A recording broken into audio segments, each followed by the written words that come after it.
mga Biblia diri sa unang Thessalonica in chapter 3. Busa sa wala na kami makaantos, gihuna-huna namo nga maayong magpabilin sa Atenas, nga kami na lang, ug among gipadala si Timoteo nga among igsuon, ug kaubang magbubuhat sa Dios diha sa maayong balita mahitungod kang Kristo. Alang sa paglig-on kaninyo o pagdasig kaninyo sa inyong pagtuo, aron nga walay bisan kinsa kaninyo nga matarog, taliwala ni ining mga kasakit, kay kamo gayod nasayod nga mao kini atong dangatan.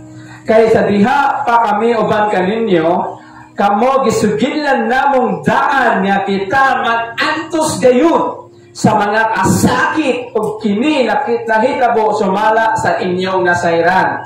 Tungod niini sa wala na ako makaantos, nagsugo ako aron masayod mahitungod sa inyong pagtuo sa kahadlok nga tingali nagpatintal kamo sa maninintal ngog nakawang lamang ang among pangabudlay.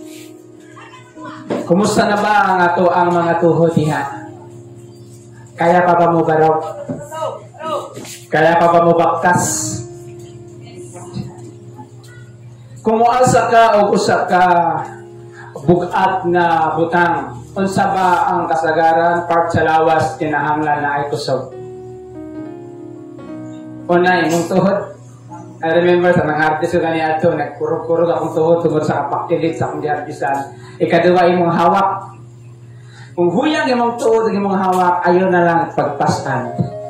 Lahat ng mensahe karon, parog. Take a stand in English. Unsa ba ang pulong nga take stand o barog? It means you are loyal to your conviction. Unsa ba ang word na loyal? Sanay mga crush diha. Mga hinigugma diha. Mga tag-loyal. Statement siya ra gyud. But ang ginahigutan sa imuhang conviction, unsa bang word na conviction? Hello? Conviction is a belief that you hold so strongly that you would die for it. Pag imuhang pagtulunan na andam ka mamatay ni Ana. Hello? So, importante kayo na nakahibalo ka kung sa ba imong gituhuan. Kung nakahibalo ka o nasayod ka, andam ba ka mamatay, Ana. I remember sa 380, gitawag sana ngit-ngit nga kapanahonan, million of Christian ginapatay. Mga gitawag sa Dark Ages. Eto na ginapatay sila, ginapakaon sa layon, ginalangsang papabaliktad, ginabunalan ng mga dala ang mga unod, dili nila ilimod ang ilang pagtuo. Muabot ang panahon, pagkahuman sa rapture, muling magtatap o tulog ka 6. Kung i-deny mo Jesus, it means mudawat ka sa tata. Pero kung dili mo i-deny si Jesus bilang hari, it means mubarog ka o andang ka maputala na golo. Kung karon na may tabo, wala di mga lagad. Ang kalisod na ito nagyaan karon kasagaran financially. Hello, kaway-kaway diha sa mga nag-short, sa mga budget. Din kasagaran, physically, na kay mga sakit, na usahay, na kay mga pangutana o mga complaint. But importante kayo, kung tanaw na ito ang atong sitwasyon, tanaway magkatupad, o ginundumi katong mga kauban na ito, asa nakaha. That's why we need this message, parok, inay magkatupad, pagparok yan. Kung usa ka kapadre ni pamilya, lisod ang panginabuhi, mahalang palitonon, apan na kay responsibilidad sa imong partner, kung na kay anak, pakauno nimo, kung dili ka mo barog bilang usa ka tatay, kung sa may tabot imong pamilya, maguba. Ang usa ka nanay pod, kung dili sa mo barog bilang usa ka inahan, kung sa may tabot sa pamilya, maguba usa. Kung ikaw gustuhanon, o dili ka mutindog sa imong gituuan na si Jesus mo provide, labi na karon, tulo na lang ka Domingo igsoon, magpasalamat na ta sa Ginoo in once a year. Are you ready to offer to the Lord? Mahayot tagi offer. Amen? That's why, take a stand. Paro! Mahalaga kurog, farog. Amen? Amen, kagulingon, farog diha self. Okay, doon lang ato ang competition i-prepare, okay? Ang usa ka bata, bago siya makakaton, mulakaw, o mutindo, kinahanglan niya ang tabang o pagtudlo sa iyang ginikanan. Amen? Naay ba bata sama niya na ron, no? Na mo-practice og lakaw dili gunitan sa inahan. Unsa kay may tabuan ha? Example lang ha, klaro tayo. Pag ginagunitan, tumba. Kung kita usab sa diyang nangalagad ta walay mo alalay, mga tumba punta. Ang church, pag walay mo alalay, ang pastor, pag walay mo alalay, balo! Si Apostol Paul, usa ka espirituhanong amahan o ginikanan sa mga magtotoo sa Tesalonica. Amen? Napugos siya o biya sa Tesalonica tungod ginalutos siya. Naabot sa in Acts chapter 17 and chapter 18 sa binuhatan, mabasahan nato dira ang record. Diba? Nagwali sa diha for 3 consecutive Sabbaths. Means tulong ka Sabado na nagwali sa daghan ang naluwas. O kini mga Hudiyo na inggit na sina. Sana nung uban-uban madiha sila. Oh, mawalan na tang upiringan eh. Hello? Nasuko sila kay Paul. O ilang gilotos, mo na misibat si Paul pato sa Berea. Biyabapod si Timothy. O niya, bibilin niya si Timothy o Silas o siya midaritso sa Athena o Atenas. Amen? Pero ang pangutana, unsaon ba pagtabang ni Paul na ang mga Kristohanon sa Tesalonica makapalo pagtindog o paglakaw na nawala man sa dito? Amen? Hello? Are you there? Unsaon mo pagmalikon sa imo pagpangalagad kung dili ka magpadayon? Bisan pa nagsimba ka, dili ka mo ampo. Dili ka mo basag Bible. Kristohanon ka, pero hoyang. Hello? That's why naay tulog ka mga ministeryo na makatabang sa matag usapan nato aron mahinong magpabiling kita na nagabarog. Bahala ka kurog. Hello? Mukurog ka kay doon na ba? Unya, kita-kita na lang o na atay dekorasyon kinsa na dira ang isok na mas paplastar sa iyang talent. At ang sunglita dira, are you ready? Para tayo mahima ni barog. Amen? Pahalag ka kurog-kurog, barog. Importante kayo. Salamat sa Ginoo na muna gihatag ng mensahe sa tuwa. Kay usahay po, nagakurog-kurog na yung budget. No? Sa matag-alaw, naglibog ka unsaon pag pamasahin nimo, unsaon si mong pamahaw, paniod to. Pag pamahaw, maproblema ka si paniod to. Pag paniod to, maproblema ka si pamahaw. Dapat mubarog ka, inubanan sa kinaalam. Tulong kabutang na kinahanglan nato para magpabilin tang mutindog sa pag-alagad sa Ginoo. Mutindog sa saad sa Ginoo. Are you reading? Amen. Inay mo katupad, karugag-parog diha, pasig matumba. Okay. Balikan nato ang gingon ni Paul sa unang Tesalonica in chapter 3. Busa sa wala na kami makaantos, gihuna-huna namo nga maayong magpabilin sa Atenas nga kami na lang.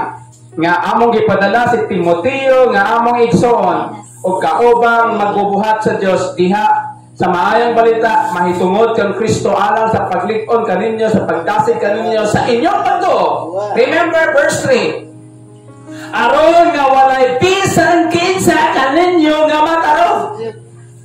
Tanawa mo katupad, nakarog na sa subda ka ng problema. Nangahiwi na ang atong mga saya, ang mga kilay.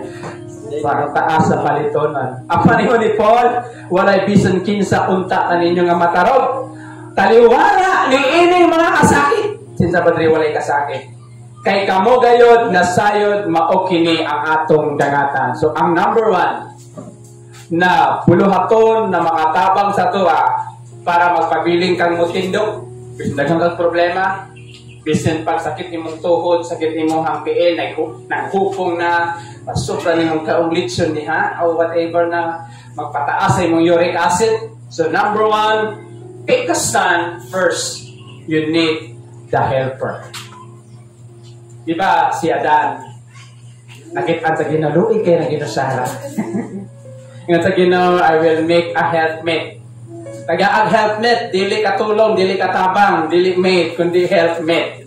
O, sa mag-asawa, tinabangay gina, dili lang pwede ang lalaki ang katrabaho, pati po babae sa ahay, di po ang babae kanunay ang manglaba, manghugas, apal po ang mapana. Kay helpmate man, di man, yung tagaan na katabang, Adan, tagaan ka kag-mate, Adan, kundi helpmate. Kung ang mag-asawa magtinapangay sa pamilya, isang pagagmay nga butang, di ba?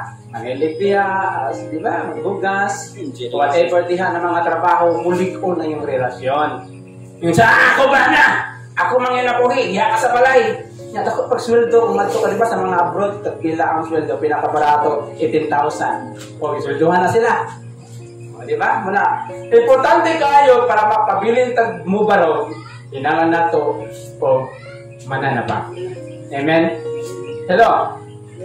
When Paul and his friend left Thessalonica, they went to Berea, and Paul and ministered the word. Si Paul nagwali sa pulong sa Ginoo apan kini mga samukan. Nagikan ta Thessalonica, nagsunod-sunod o naghatag og kasamo. Muna si Paul nilayas tawo niadto sa Athens. O si Silas o si Timothy nagpabilin sa Berea para mabalik sa Thessalonica para tabangan sila sa ilang pagtuo diya sa Ginoo. Natanaw na to ang kasing-kasing ni Apostle Paul. Paul concerned, number 1, to express his great love for the believers. Now, sa ato ang ministry diri, na ito yung ginagamit ang Ginoo. Gawa sa kuan na mo ato siyong balay.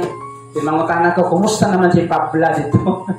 Okay sa pastor. It means, wala man ko nakaadto dito, pero sa pangalan niya na naa rito is considered represent me. Like kay Apostle Paul, si Apostle Paul wala sa Thessalonica, naasa sa Athena, pero si Timothy niya adto dito, nag-represent niya po ng presensya ni Paul through Timothy. Amen? Nadilit ka usahay, masakitan ng buot kung dili makita ang naong ni pastor unless na ay mo adto dito sa ngalan sa Ginoo makita ka ang ipadala ni pastor. Amen? Paul chose to live alone in Athens so that Timothy could return to Thessalonica. Gipili ni Paul na biyaan niya ang Thessalonica ug moadto sa Athena para ipadala si Timoteo. Na ay mga Timoteo na ginapadala sa Ginoo sa tuwa.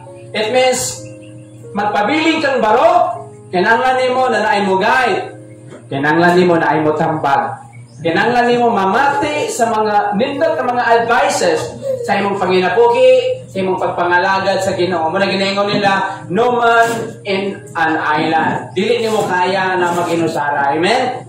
Hello? Sa mag-asawa, kung isa lang ang nagaliyok sa panimalay, hello, siya nakaagi diya.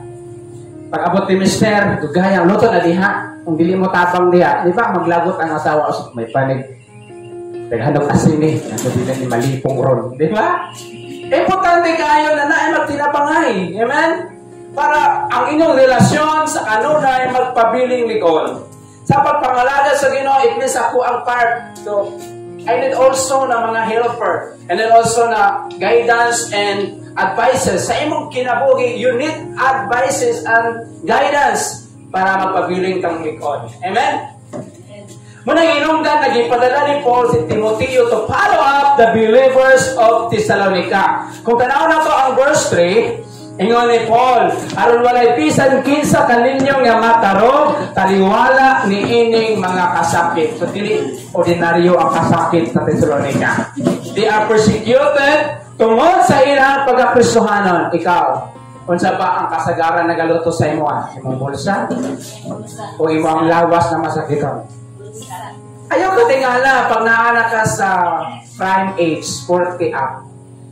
Na naman, manakit na imong mga hawak diha, mga bukton diha, mga tiil diha, resulta na sa pila katuig nato na pag-abusar. That's why, kung nag-inusara ka, managingon nila, it's not bad to be alone. but bad to be lonely. Dili dautan na mag-inusara. Ang dautan kung mamingkoy ka. Enjoy bising nag-inusara ka. You need the help of God. You need the help of your co-Christian. Amen? Namuna, unahin mo doon sa tuwang panimalan na Kristohanon, magpasalamat na. Ditungod kay naatay patimplahan ng kape. Ditungod kay na ay ni Duaw is represent may mga angel na nag-aadto sa tuwang panimalay. Amen? Number 1 is to stick stand, we need first the helper. Muna sa nakatabang sa mga Tesalonian ang kinabuhi ni Timoteo. Sa imuhang kinabuhi na ay mga Timoteo na nagatuaw sa imuha, nagahatag o mga gaydan. Unsa pa ang kinaiya sa mananabang? Mananabang, karang managsilot pastor, karang mga anak. Timothy character. Timothy was an ideal man. It means ang mananabang o si Timothy, maayong tao ni siya. But before that, not every believer is equipped to establish other Christians in the faith. Dili tanan na matutuo na gisangkapan para makapabaligaw ng ubang Kristohanon sa ilang pagtuo. Apan, every Christian should be mature enough to help other Christian to grow. Kinahanglan na matag usa sa ato mahimong hamtong sa pagtapang. Dili naman pinansalak ko dito matapang. Amen? Isip pag, hello, kumusta ka niya? Uy, pa ka. Hello. Sa mga time na wala mo tayo mahatag financially, how about mag-communicate? Hi, are you still alive? Di ba? Gusto ta na i-communicate, dili man ta mag-communicate. Di ba? Ngayon sa Bible, unsa imong gitanong? Ako imong anihon. Kung dili ta mag-communicate, wala po yung magkumusta sa tuwa. Pero sa'yo mahatot, pasal na ikumusta. I remember ako igsuon. Sa, kuya, kumusta? Pwede ko ni-reply. Na, lain na nisod po na, di ba? So actually, atin na, wala pa ko reply. Nag-uol ko. Kaya bilang magulang, napalo na ito sa responsibilidad. But anyway, si Timoteo, usa-usab ka magbubuhat. Maningon sa Bible. Wala sa mahadlok magtrabaho. Si Timoteo, usa ka matinud-ano na nangalagad. Kauban ni Paul. Si Timoteo, usa ka maayo nga tao na magbubuhat diya sa Ginoo. Ikatulo, ang church conflict. Unsa ba ang problema sa church at Thessalonian? First, trial. Trials dito, problema dito. Next, ang mga testing. Sa imong kinabuhi, sa ang problema nimo? Ayaw na pangutan ng pastor, kinagang kayo. Wala na ang Ginoo, sa hawang pa lang nato. Ma-describe na sa Ginoo na unsa imong problema. That's why you need a helper. Amen? Dili po tumutapang na iduot ka. Itabang o tabangan na gani ka, tamakan pa. For in order to take stand, in order na makabarog ka, you need a helper. So, you receive, dapat mo dawat ang advices, kasi sakit ang manulti. Dawatan na lang. Yung nana manggid na siya. Number 1 is, para makabarog ka, you need a helper. And most of all, ang tapang sa Ginoo. Amen? Kasi yung may problema ka, ayaw kalimot sangpit sa Ginoo. Amen? Diya si Peter na naglakaw sa tubig. Sa diyang naginahinis ang unlod. Nalumos na sa katungod sa balod, kaadlok niya. Nawala yung focus sa Ginoo. Kuning sa Lord, tabangi ko. Then ang Ginoo, may expect siya yung kamot, itabangan si Peter. Dili makatabang ang Ginoo kung di ka mga tabang. Bising kinsa sa tuwa diri.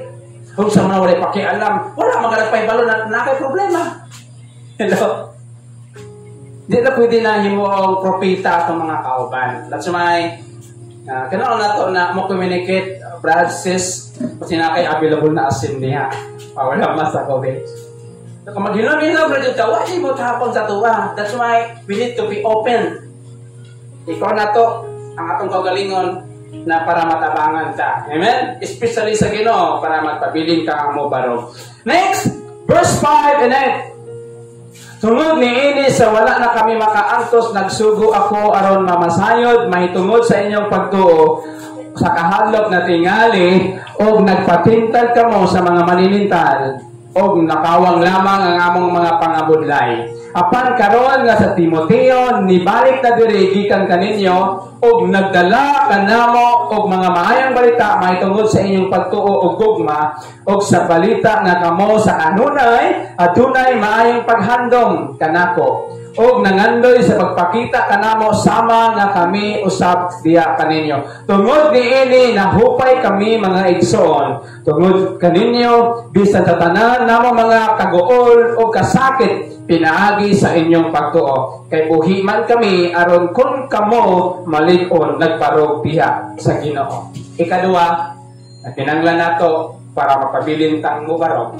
Number 1, you need a helper. Number 2, you need the Word. Papalik-balik nato na mabatian kung unsa ka importante ang pulong sa Ginoo. Amen? Pag wala kay pulong sa Ginoo, dali ra ka matumba kay wala kay pundasyon. Wala kay gigunitan nga saad sa Ginoo. Amen? Kinahanglan nimo igsoon na duna jud kay patukuranan na mao ang pulong sa Ginoo.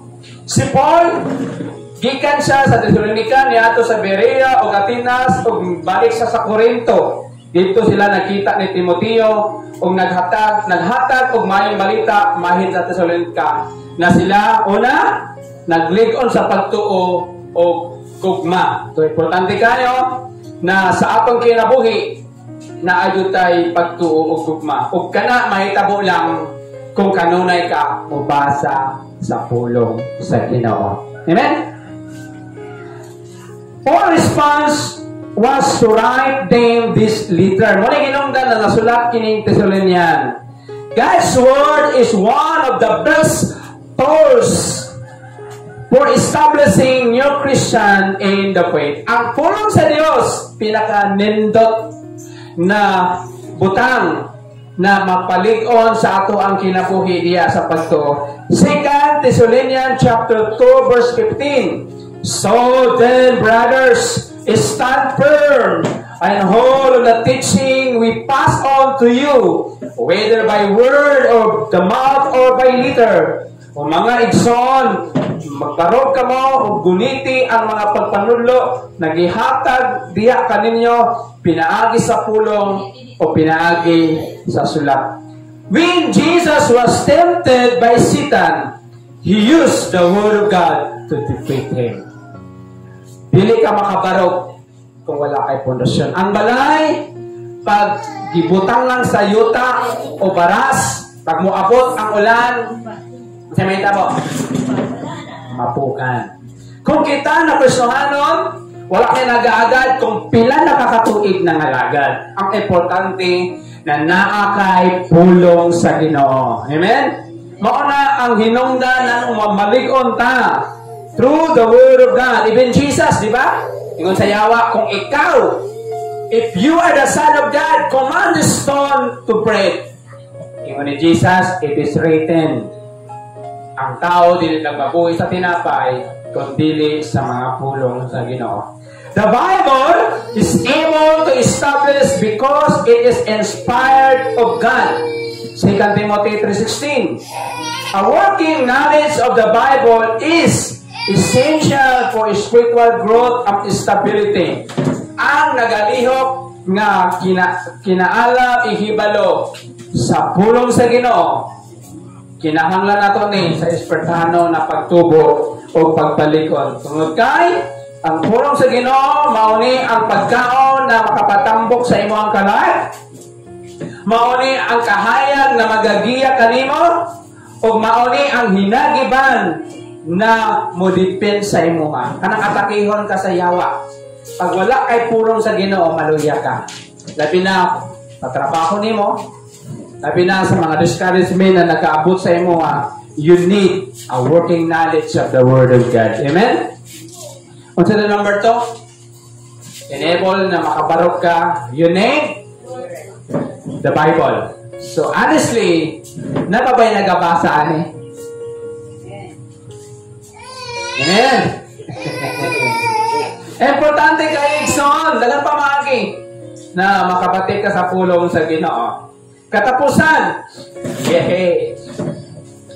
Verse 9 to 13. Kay unsan pasalamat ang among mahatag sa Dios tungod kaninyo, tungod sa tanang kalipay nga among gibati, tungod ug alang kaninyo sa atubangan sa Dios. Nag-ampo kami nga mainiton gayod sa gabi ug sa adlaw, nga unta kami makakita sa inyo nawong ug makasangkap nakulong sa inyong pagtuo ug hinaot na ang atong Dios ug Amahan gayod sa atong Ginoong Hesus magtutol sa among dalan nganha kaninyo ug ang Ginoo magpatubo ug magpadato kaninyo diya sa gugma sa matag usa ug ngadto sa tanang tawo sama sa among gibuhat nganhi kaninyo aron iyang mapalig-on ang inyong mga kasing-kasing aron dili masaway diya sa kabalaan, sa atubangan, sa atong Diyos ug Amahan, inikabot kunya niya sa atong Ginoong Hesus, uban sa tanan niyang mga balaan. Katapusan. Yes. Na pamaagi para magpabiling kang mubarog. Number 1 is the helper. Kailangan di mo kalalay. Dili ka makagrow, dili ka makalakaw kung wala mo assist sa imo nga. Ikaduha, the Word of God. O katapusan, the prayer. Hello? Nag-aampo ka ba ka? Unsa ba ang word na prayer? Talking to God. So, kinanglan nato na kapalutan mo istorya. Kapalutan mo approach. The Word of God and prayer should be together. Now, makita nato sa unang Samuel, chapter 12:23. God forbid that I should sin against the Lord in ceasing to pray for you. Ang Diyos nagdumili na ako makasala batok sa Ginoo pinaagi sa pag-undang o pag-ampo diya. It means kung dili na ka mag-ampo, nakasala na ka diya sa Ginoo. Sa isa ka adlaw, kapila ba ka mag-ampo? Hello. Matod pa ni Samuel, makasala siya pag dili sa mag-ampo. Peter said, Acts in chapter 6 verse 4, but we, the apostle, will give ourselves continually to prayer and to the ministry of the word. So, importante kayo ang pag-ampo para magpabiling kang mubarog. It means sa pamilya, kinahanglan jud mag-istoryanay. Dili magsinangkahay permi, di ba? Maningon nila sa nanguyap pa, kasing-kasing iyang ihatag. Kadiyang sila na, singga-singga na ang ihatag. Amen? So, kasawa na istorya, ba mo? Kaya yung mga plano, o wala may tingganay. Si Mr. na arito, yung cellphone, si Mrs. na punta pikas, mag-istorya na sila, magsininggitay pa. Nga, doon raman unta. Hello? Dili kin malig-o ng relasyon, kung dito mag-istoryanay. Amen? Plano nyo sa inyong pagabuhaton, the same sa Ginoo. Dili ka magpabilin o makabarog diya sa pagpangalagad kung maghilom-hilom ra ka. Tapos sa iluom na ako kaya basi makayaw-yaw ko, makasala pa ko. Okay. Be honest to God. Isulti Lord, mo na akong kantangan. Mo na akong sweldo. Mo na akong garastuhan. Mo na ako ang problema. Be loyal and be sincere sa tinuod mo na sitwasyon. Amen? Paul pray for 3 specific requests. So, nag-pray si Paul sa mga Thessalonian believer. Number 1, he prayed that their faith might be mature. So, ang ilang pagto dapat mo mahamtong, ang ilang gugma, mulabaw, ang ilang pagkabalaan sa ilahang kinabuhi. Ang pag-ampo ni Paul, nagatudlo ka nato na kinanglan nato i-appeal o pray ang atong mga kaubanan. Napabay time na i-pray mong kaubanan? Kaila ba kasi mong kaubanan sa pag-alagad? The more ba gina-bless kung gina-appeal ni mo ang imong mga kaubanan? Tanawan mong kaubanan siya, wala kang kailaan ha? Imo ba nang gi-appeal sa imong prayer? Kapoy pastor, kabulang lang ba ako? Ang maunang tihik ang panalangin sa itong kinabuhi. I-appeal ang imong kaubanan, labi na nagatindog sa katubangan. Kay vice versa man ko na sa. Yan yung pagtindog ang tanan. Take son. Hello, Baruch. Kailangan nato ang tulo ka butang. Number 1, you need a helper. You need to accept correction. You need to accept advice and guidance. Number 2, kailangan nimo ang tulong sa Dios. O katapusan, ayaw kalimot sa pag-ampo. Even